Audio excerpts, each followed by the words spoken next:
What's crack-a-lackin', and welcome back to the channel. Today we're going to be talking about my most underrated prospects in the 2023 NFL draft, and this is going to be my big board versus the consensus big board. But go ahead, become a bro and subscribe. Leave this video a thumbs up if you enjoy the content. As always, let me know what you think in the comment section below. Who are some of your underrated prospects in this class? But without further ado, let's go ahead and get in. And my first guy is DeJuan Jones out of Ohio State, the offensive tackle. And it's not a big drop off. Consensus big boards typically have him about 46 right now, and I have him at 31.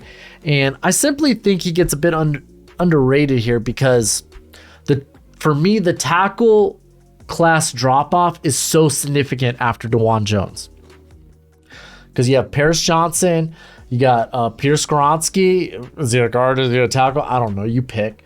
You got Broderick Jones, and then Anton Harrison's kind of fighting with DeJuan Jones for who's the next tackle up. And I think only one of them will probably sneak into the first round. But you could honestly throw Anton Harrison up here at that. But after those two guys, you're on day two, and you got maybe Matthew Bergeron, which some people profile as a guard in this class, as a better guard than tackle. But then after him, because he's kind of like that, okay, if we miss out on those top six guys, there's Matthew Bergeron. But then it's such a free fall. Because, like, realistically, I'm not taking guys like Blake Freeland, Wanya Morris till, like, mid-third round. And, like, even, like, a Tyler Steen from Alabama, he kind of profiles as a guard as well. And then I'm just not that high on Jalen Duncan. So, haha, hee. Some people want to throw him up there too. But it's like the drop-off is that significant. I think that it kind of pushes the value higher up the board. And, I mean, we know he's a mountain of a man. 6'8", 374. Incredible hands. 11.5-inch hands. I think those are like double the size of my puny little mitts. The length is ridiculous. 36.5-inch arms. The biggest wingspan I think we've seen at the Combine and at the Senior Bowl, with almost 88-inch wingspan. And he moves pretty well too, like a 5'3", 540. Okay, yeah, that's not great. But when you consider the size, that's pretty darn impressive. That's the thing, man. This cat is pretty darn good when you consider his size. He moves pretty darn well, and I think he's a lot more put together as a pass protector than people give him credit for. Like, okay, the dude is big, and I think his kick slide can be a bit too wide, too much. He kind of opens himself up to the inside move, and that leads to also some holding penalties. You go to the 2021 tape against Michigan, where David Ojabo kind of had a field day with that. And I thought he got a little bit better in that regard, but we still saw the penalties like creep up in those similar instances. 8 penalties this past season.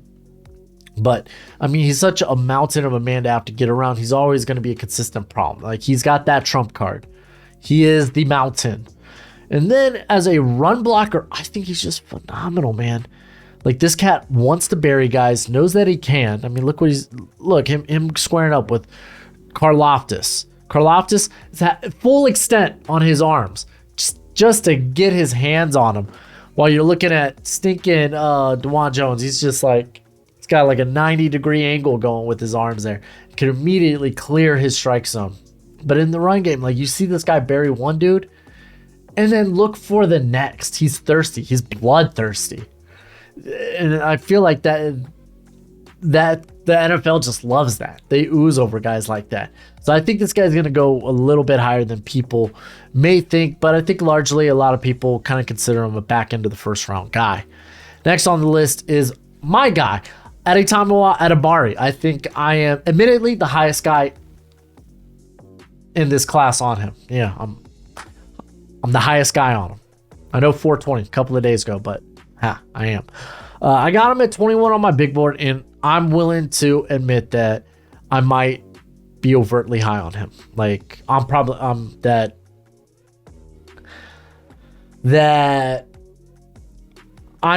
reaching on him.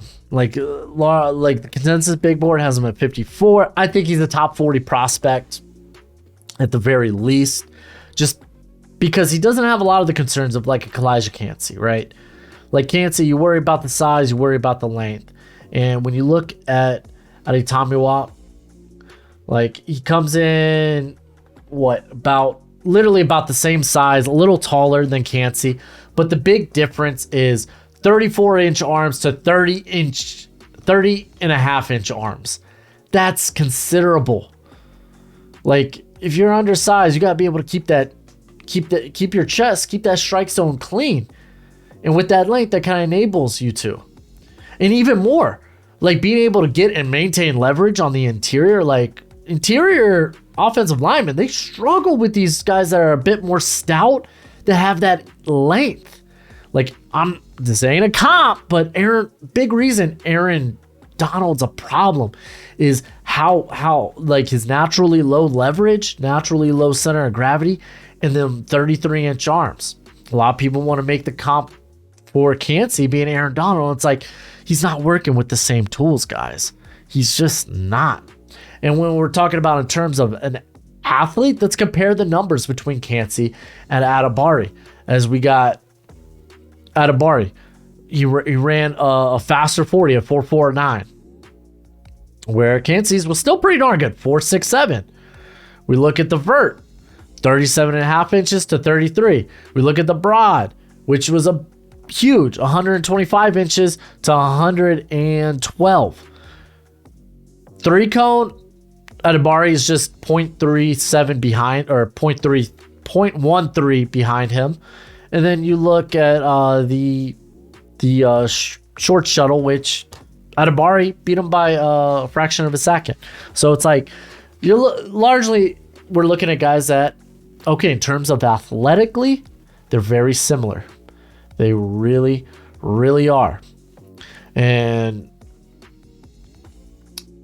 I thought Adebawore looked good in the run fits at the Senior Bowl.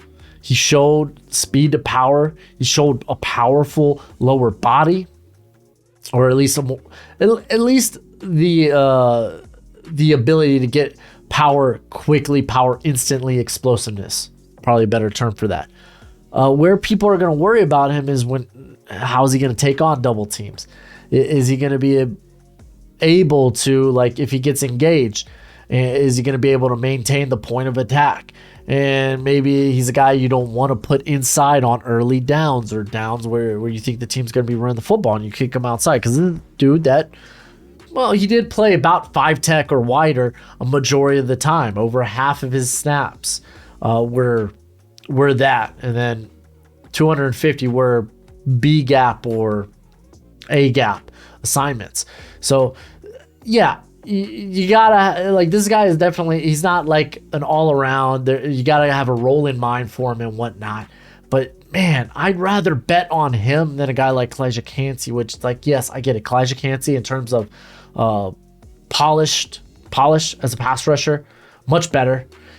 Admittedly, I think he does look a little bit more twitched up, but I don't think he will have the same ability to disengage that Adebawore will just because virtue of the length. So this is my dude. This is my guy. This is the guy I'm pounding the table for. And I'd be willing to take him at the back end of that first round. And if things don't work out, then hey man, I bet on the exception here. But hey, if you're a Calijah Koontz guy, then you're betting on the exception as well. Even more so than I. All right, next on the list here is Dion Henley, and again, not that big of a difference. I got him as a top 50 guy on the consensus big board. He's at 69. Nice. But like this linebacker class, I think you can make an argument for Henley being the top linebacker in this class. For a guy that's only played linebacker for 3 seasons. He's a former wide receiver, funny enough, when he was at Nevada, and he actually used to return kicks too. That's kind of wild. And looking at him now, and for a dude that used to play wide receiver, now playing linebacker, you can't really be able to tell, like, in terms of the physicality he wants to play with. Like, yeah, sometimes when he tries to stack and shed, doesn't go according to plan. Sometimes he struggles to disengage. But man, this guy will get in the vicinity. He will chase guys down to the sideline. Like, he wants to be involved. And he was actually for the most part, a very sure tackler as well. If we're going to go look at that, his top missed tackle rate was 5.2%, which actually the best among the kind of the consensus top 4 linebackers in this class. So he was a more sure tackler than that. And this dude, I think, is untapped as a blitzer. Really is. Like 5 sacks this past year, 18 pass rushes. And I really wish Washington State did a better job during the second half of the season of utilizing that pass rush upside. But I get it. You want this guy in coverage because he's got natural ball skills. He understands like route concepts and route tendencies and whatnot. He's got a nose for the football in that regard. So it's like, I get it. I get you that's kind of what you want him to do. And he's a really good athlete to boot. 33-inch arms, so he's got good length. 4.5, 440, 37.5 in the vert, 125 in the broad. Those are very explosive numbers. Overall, he's just a really good mover. And like, if you're like, Henley's my top linebacker, I'm like, good. Like, he's right up there for me. Like, right now he's linebacker 3, but there's not too much separation between him and like Jack Campbell, or I would say like a Trenton Simpson. Even Drew Sanders isn't too far behind those guys. So if you got Henley on 1, I don't fault you. And I think he deserves a bit more love. And we should probably see this cat if he goes linebacker 1. Shouldn't be a surprise to many. All right, well, hey Gojo, how you doing, buddy? All right, next here we have Keanu Benton, and I don't think he's being slept on, but I think some of y'all maybe should be a bit more open-minded if this guy goes late first round, because I think that's a big possibility.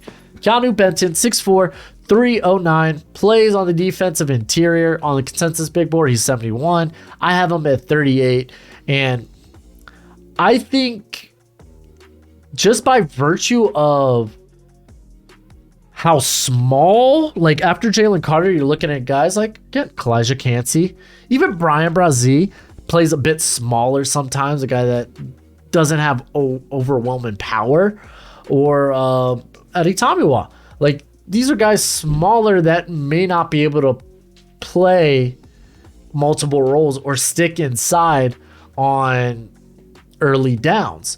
Opposed to Keanu Benton or even a Mozzie Smith, who's kind of the popular name of being maybe a fringe first rounder, who these are guys that can control gaps. They're guys that are stout at the point of attack. Like, again, like teams you're looking at like Buffalo's kind of the hot spot where people think, oh, maybe they could go with a bigger guy, or even the Cowboys, who's a lot of people project maybe Mozzie going, that they're looking for those more stout guys in the run game, especially Buffalo. Like DeJuan Jones is a perfect example. Once he goes down, like they were abused in the playoffs when it came to the run game. And Benton definitely deserves a little bit more love because he kind of played out of position there at Wisconsin and did exceptionally well. He was playing more nose tackle than anything else, as he had almost 200 snaps there in the A gap. And dude plays with a hot motor. Like, he wants to be a disruptor, and honestly, play him in the B gap, and he can be that. Play him at 3-tech, he can be that. But he could also be a guy that can be consistently stop the run. So I think we need to kind of like not sleep on Benton as potentially a fringe first rounder. Kind of why he makes this list for me. Next, we have Tank Dell. I am simply higher on him than the consensus. He's a top 50 guy for me, and he is 88 on the consensus big board. And I don't blame people. I feel like a lot of people have been burned by small receivers, the likes of Tutu Atwell, D. Eskridge. You could even say Rondell Moore, who's really not exploded on the scene as of just yet. And Tank Dell might be the smallest of the bunch at 5'8", 165. And I know, Nathaniel Dell, Tank Dell, that's a sick nickname. But take into consideration, like, his arm length he doesn't have sub 30-inch arms. Typically sub 30-inch arms, kind of a red flag. And he's got 30.5-inch arms. Like, for a smaller receiver, he doesn't have a small arm length. He really doesn't. Yeah, I kind of wish the 40 was a bit faster, but it's fine. I saw this guy move for 2 years at Houston. I saw him just messing people up in the one-on-ones at the Senior Bowl. Yeah, sometimes he can get a little too fancy during routes, get a little too into dancing around and whatnot, and it kind of like extends or messes up the timing of plays. But I don't think I worry about this guy getting off the line because his footwork is so nifty. So I think he could probably maybe play on the outside. Matter of fact, 33% of the time this past season he played on the outside. So there's something to take consideration there. Maybe he's a 65-35 guy, very similar to a Cooper Kupp. But like, I think he's the vertical threat. Like, he could be that vertical threat. He's definitely like a make you miss type of guy with 19 forced missed tackles this past season, which was tied for third in this class, because I think like Keontae Thompson out of Virginia had the most. Then you have Dallas Daniels from Jackson State. Jadon Hasselwood had 20. Oh, no. He had 17. It was Demario Douglas who had 20. And then he was tied with a few guys like Jalen Cropper at 19. So still, that's a big number. It's in my green percentile in terms of analytics. That is a big number for a receiver. It really is. And he's a lot better at the catch point than you'd expect for an undersized receiver. 54% contested catch rate is pretty darn good. The hands, 8.5% drop rate. It's high, but fun fact, if you didn't know or if you didn't see any of my other videos, this draft class, their drop rate's pretty darn high. But like, I think he could do it as a return man. I think he could be a vertical threat. I think he could be a guy that can create after the catch. He could do so many different things for you. And like, I get it. I'm not fans of smaller receivers. I wasn't a fan of Eskridge. I wasn't a fan of Atwell. I liked Rondale Moore, but I kind of saw him as like a midday 2 guy. And that's, I guess you could firmly say I'm a second round. I have a second round opinion of Tank Dell. But like, I feel good. I feel good about him being a smaller receiver. I feel good. Next on the list, I have to talk about Tanner McKee. I really do. Because I'm one of the few people that are high on him. Largely, people see him as a day 3 guy, and you really, in reality, I think when it comes to where he gets drafted, I think he'll go in the 4th or 5th round. I have him as 61 on my big board. I think he projects to the NFL a lot quicker than a lot of other people. So if guys like Jack Hayner or Clayton Tune go ahead of him, it wouldn't really surprise me. Aiden O'Connell, even, I could see him going higher. But like, I like Tanner McKee. He was number 3 in the 2018 recruiting class, behind the likes of Trevor Lawrence and Justin Fields. So he's got a pedigree to him. He really, really does. Like, and I think he could come in and operate a like maybe a quick passing scheme, or because like, he's not going to be a guy that gets mobile. He's not going to be a guy that can extend the play with his feet. He's just not that guy. He's not a statue in the pocket, but he's not going to be a dude that can do that. Like, if nothing's open, then he's going to probably end up taking sacks, or you have him throw the football away and it's a wash of a down. So that's just who he is. But man, I think this cat sees the field. He analyzes the field pretty quickly. There were times in 2021 I thought he got caught playing hero ball, because fun fact, Stanford's been a really bad football team the last few seasons. He got playing hero ball, and it kind of worked out at times in 2021. This year, not so much. The lack of talent around him just became too much, really, for him to unfortunately overcome. But I like the ball placement. I like how he goes through progressions. And I'm willing to bet that he can come in and be a potential high-end backup or even a top 20 starter in the league. Like, I feel that way about Tanner McKee. What can I say? All right, next I have Carl Brooks out of Bowling Green. Listed as a defensive interior, played mainly on the edge for Bowling Green. And it wouldn't surprise me he ends up being an edge player, actually. Ends up like, was it John Franklin Myers? I always forget which way it goes. Who plays a lot on the edge as well, and he's like 300 pounds. Just because the lower half of him just isn't that strong, so I don't know if you'll be able to take double teams like that. If anything, if you're putting him on the edge, you kind of want him to be a penetrator, so it might be better on the outside, but he is so, his upper body is ridiculously strong. He loves to win with power. Unfortunately for him, his testing scores weren't that great. He lacks ideal length, but you're kind of like hoping he makes up for it, and just like the grit, maybe he could come in and be a polished player. I think honestly, like I'm probably too high on this cat. Like consensus big board, I have him at 125. I have him at 74. Maybe I'm just too high on him. Admittedly, that could be the case. Maybe you take shots on guys with better traits, like Gervon Dexter, or maybe a twitched up but older athlete in Kobe Turner.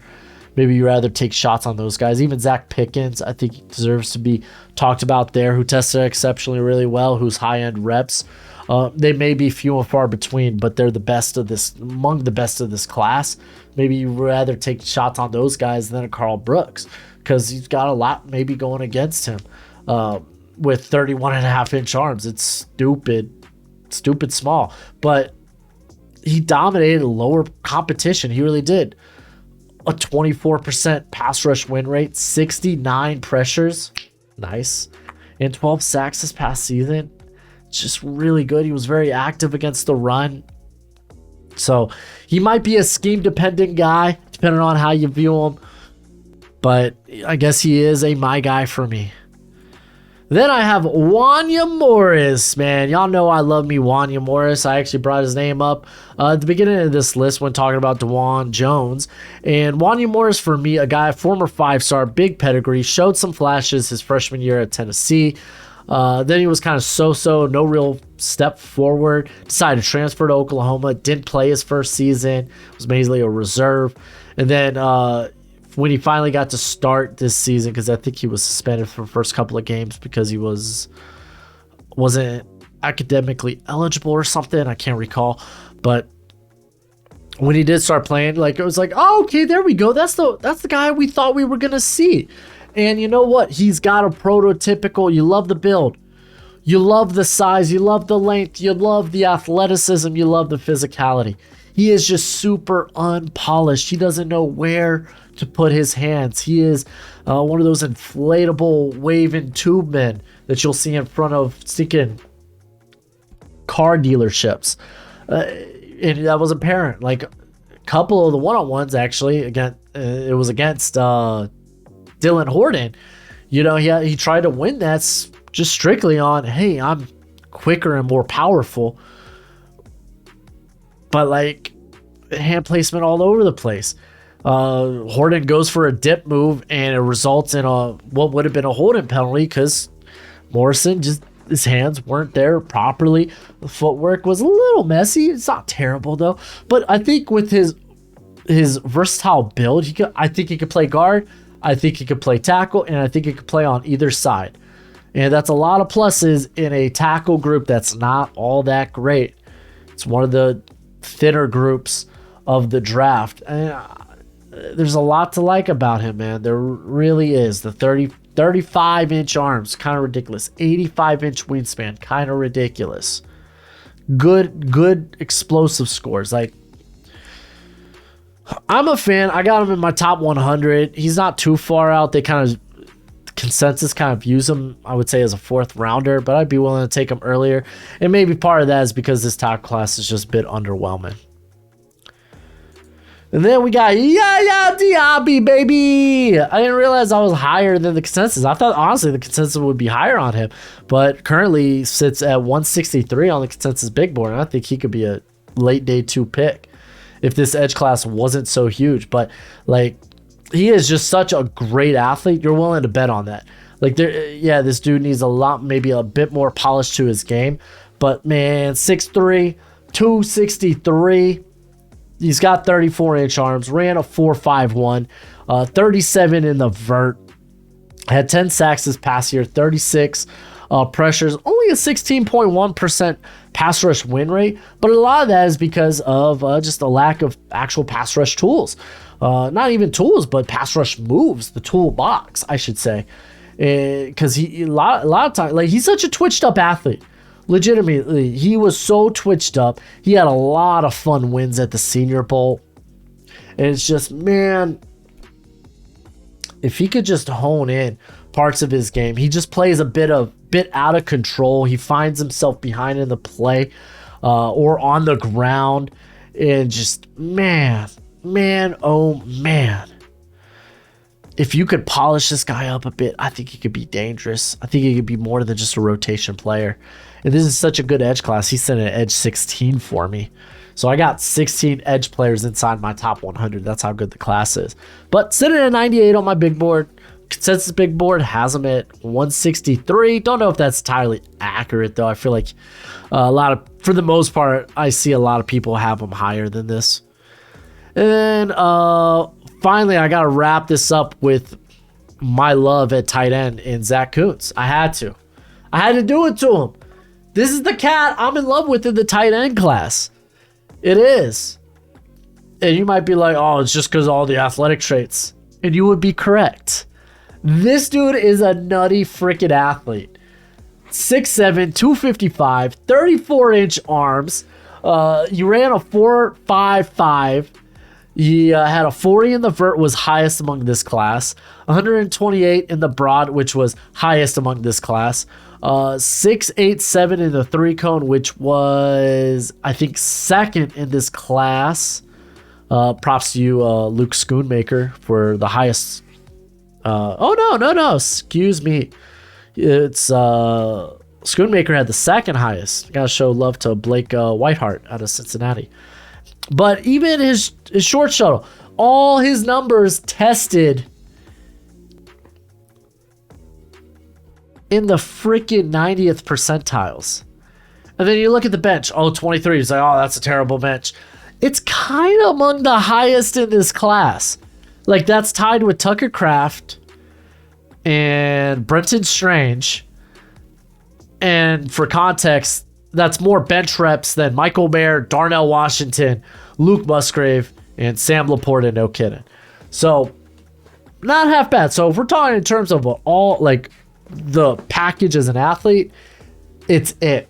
Now, you might be like, okay, well, tell me what he does well. Tell me some of the concerns. Just tell me about this guy. Well, he has a big pedigree because he was a former 4-star recruit. Ended up going to stinking Penn State. But he wanted to start. So he was like, screw this after 2 seasons and decided to transfer to Old Dominion, where he played in all 13 games. In 2021 was first team All-Conference USA. Monster year. Let me get the exact stats. Almost had over 700 yards, 5 tutties. This was on 73 receptions. Unfortunately, this year, he was limited because of injury. And that's kind of my question, because it was an unspecific, undisclosed season-ending injury that required surgery. And a lot of people were hush-hush. I haven't heard anything big out of the combine medicals. So maybe it's nothing to be concerned about. But it was something I was like, I'd like to know more about that. Now, in terms of blend, speed, size, agility, yeah, the dude's got it. He's actually a solid route runner. He can explode out of his breaks, but if it's anything where it involves him coming back to the ball, yeah, he kind of turns the brakes on and kind of telegraphs where he's going. But cool. He just needs to develop to be a more complete route runner. I'm cool with that. He attacks the ball so well. He's a nightmare at the catch point. He had a 5% drop rate in 2021. This year, only pulling from 5 games, so it's not really the fairest sample size. He comes in with special teams experience, and he's not a bad blocker. Like, he likes to get low. Like, don't get me wrong, man. Like, he needs work as a blocker, but he's not as, like, incomplete as people think. Granted, he didn't play a lot in line at Old Dominion, we're talking like this year was like over 50% in line. The year before, he was only 27% in line. So yeah, might need more reps there. Might need to get a bit better there. And if we're going to criticize, well, what can he do after the catch? He's the guy that, hey, I'm fast, I'll run by you. And you know what? That's good enough at the tight end position. That really is. Are you looking for these extraordinary, make you miss bowling bowls that eat contact? Like, you're not going to get that at the tight end position. I'm willing to bet on Koontz. I really am. I'm willing to bet in the 3rd round on him if he's there. I have him 96 on my big board. Consensus big board has him at 174. But that's it for the video. Let me know who are some of the guys you think aren't getting enough love in this draft class. And as always, until next time, you be easy, my friends. Later.